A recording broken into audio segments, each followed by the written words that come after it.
Hey everybody, this next video is going to be on having a personal relationship with your goddess and or god and just being able to talk to them.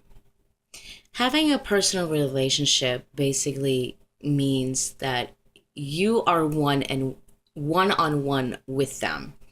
They are our spiritual parents and mother and father. Whereas our earthly parents gave birth to us. And the correlation is pretty much the same thing, although it's just on a more spiritual level.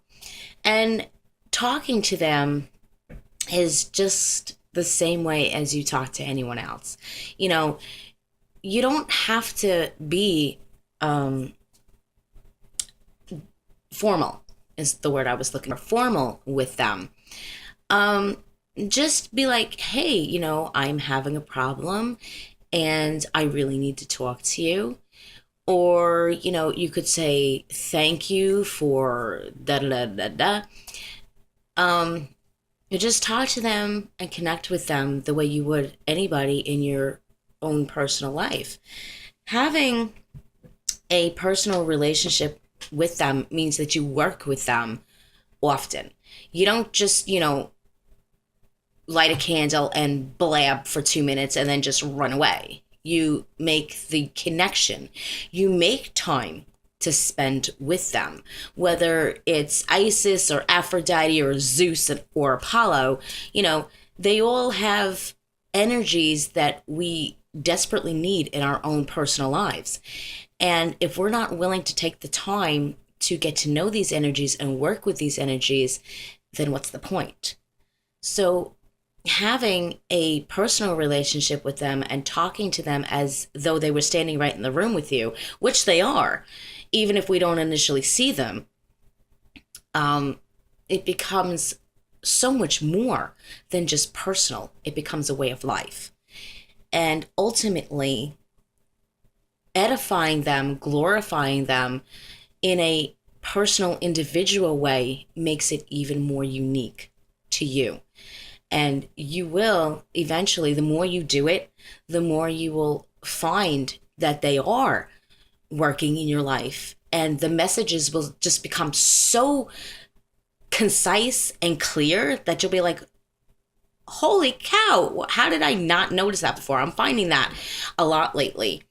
And I've been working with Diana for many years, and she's actually my patroness goddess, I guess you could call her. And other goddesses have been trying to get my attention because apparently I have lessons that they need to teach me.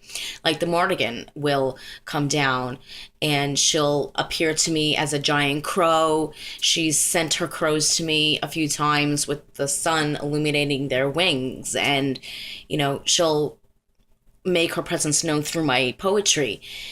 And talking to her, respecting her as a supreme being, basically, I found that she doesn't speak to me as though I'm a child. She'll speak to me like a goddess myself.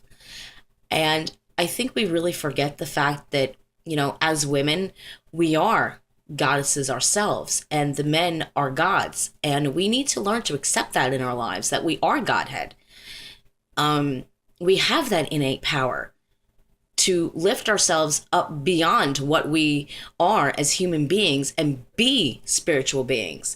And I think having a personal relationship with the goddess and gods and being able to talk to them and relate to them as though they're people in our lives, which is what they are, it makes it more, it makes it more exact. It makes it more a level that we can relate to, because human beings are very limited in our understanding of how deity works and, the whole supreme being thing and the bigger picture and the grand design and all that. We're very limited in our understanding. But when we accept the fact that they're just like us, but better, then we ultimately can become them. and thereby moving on into a more joyful state of being and accepting ourselves for what we were supposed to be in the first place before, patriarchal society decided to rear its ugly head, and, we all, being human, fell away from the gods. I think we need to just accept the fact that they are more like us, and thereby having a personal relationship with them and talking to them like this, it becomes us. We become a reflection of them. And I believe that that's the ultimate goal. And I hope you enjoyed this video. Blessed be.